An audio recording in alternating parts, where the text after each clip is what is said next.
بسم الله الرحمن الرحيم. الحمد لله والصلاة والسلام على رسول الله، أما بعد. السلام عليكم ورحمة الله وبركاته. حدیث را به شما بیان می کنیم که امام بخاری و مسلم روایت کرده اند رحمهم الله، که این حدیث را متفق علیه می گویند و این حدیث بیان می کند بعضی از علامت‌های صغرا میده روز قیامت را و علما عادتا این حدیث را در باب علامات الساعه ذکر می کنند. پس عن ابي هريره رضي الله عنه أن رسول الله صلى الله عليه وسلم قال: يتقارب الزمان وينقص العمل ويلقى الشح ويكثر الهرج. قالوا: يا رسول الله صلى الله عليه وسلم وما الهرج؟ قال: القتل. متفق عليه. از ابی هریره رضی الله عنه روایت شده است که همان رسول اکرم صلی الله علیه و سلم گفتند یکی از علامت‌های روز قیامت این است که یتقارب الزمان، وقت زود می‌گذرد. علما در بیان معنای این حدیث گفتند یتقارب الزمان، یتقارب یعنی وقت به همدیگر نزدیک می شود و به معنای دیگر یتسارع الزمان، زمان وقت به نهایت زود می گذرد به سبب غفلتی که انسان ها دارند. انسان ها در غفلت از دین الله، از یکتاپرستی زندگی می کنند و روزها هم با این عیش و عشرتی که دارند زود می گذرد. بالخصوص در این وقت و زمان ما. و بعض از علما گفتند تقارب الزمان یعنی زمان به هم دیگر نزدیک شدنش، زود گذشتنش به این معنا هست که یک سال به مانند یک ماه می شود، یک ماه به مانند یک هفته می شود و یک هفته به مانند یک روز می شود و یک روز به مانند یک ساعت می شود. سبحان الله. و بهترین معنایی که در باره این جمله کلمه حدیث گفته شده است همین است.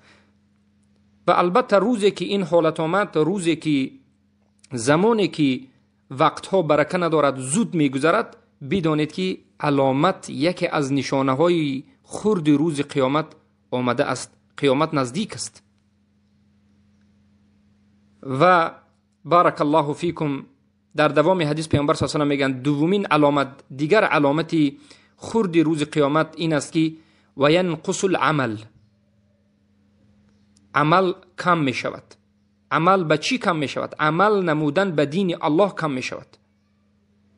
یعنی وقتی که به عموم انسان ها نظر میکنیم میبینیم که عمل کنندگان به دین اسلام کم می شوند. عمل کنندگان به توحید، عمل کنندگان به کفر بالطاغوت، الولاء والبراء، عمل کنندگان به حقیقت اسلام کم می شوند و تقصیر و کمبودی در بین انسان ها به نهایت زیاد می شود. خودشان را مسلمان میگن لیکن عمل نمی کنند و به نهایت واجبات را ترک می کنند و غیره. وقتی که همچنین حالت را دیدید بدانید که علامت، یکی از علامت های این چی است؟ میده روزی قیامت است. یعنی قیامت نزدیک شده ایستاده است. در دوام حدیث میگن و یلقی الشح. شح یعنی یک بخیلگی سخت. علما میگن شدت البخل، بخیلگی عادی نه بلکه شح گفته در زبان عربی یعنی یک بخیلگی که به نهایت درجه سخت دارد، درجه بلند و بالای بخیلگی را، بخیلگی سخت رو شح میگند. در سوره حشر هم در این مسئله آیت اومده است. آیت النحل سوره 8 و من یوق شح نفسه فاولئک هم المفلحون و غیره.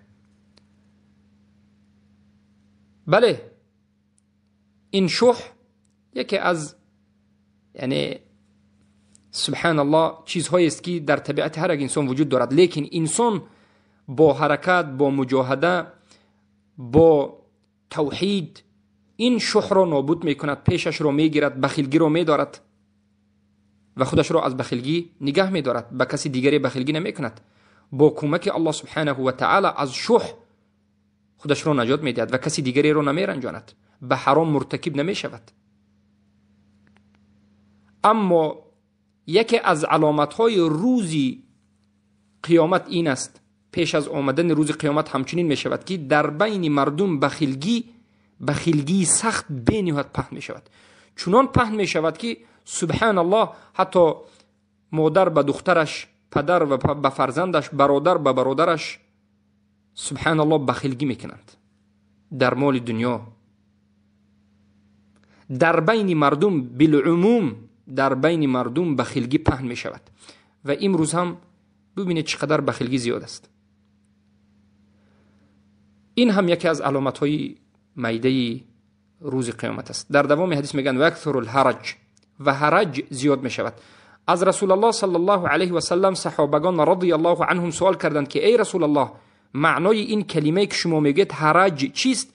پیامبر گفتند القتل القتل، یعنی یکی از علامت های دیگری نزدیک شدن روز قیامت این است که کشتاری ظلمانه وقتی زیاد بشود.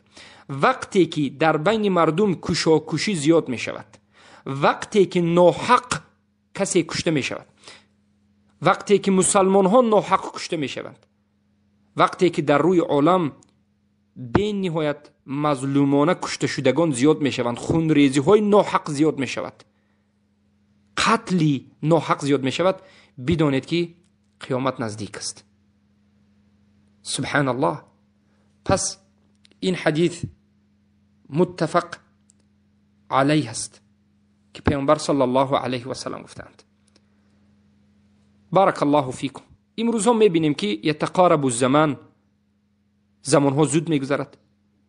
امروز میبینیم که ینقص العمل، عمل کردن به شریعت بینهایت سبحان الله کم دیده می شود. و امروز میبینیم که یلقى الشح، بخیلگی وجود دارد. و امروز میبینیم که حرج زیاد است و اکثر الحرج قتل، یعنی القتل و القتل. از همین جهت ما باید وقتی که این حدیث رو شنیدیم و فهمیدیم باید مواظب خود باشیم. علامت رو فایدهش رو دانستن، علامت روز قیامت رو فایدهش رو دانستن این است که مواظب خود باشیم، فریفته این دنیا نشویم، به این کارهای بد مشغول نشویم، توحید رو آموزیم و خود را از جمله مؤمنین و موحدین قرار بدیم. بارک الله فیکم و حیاکم الله بیاکم.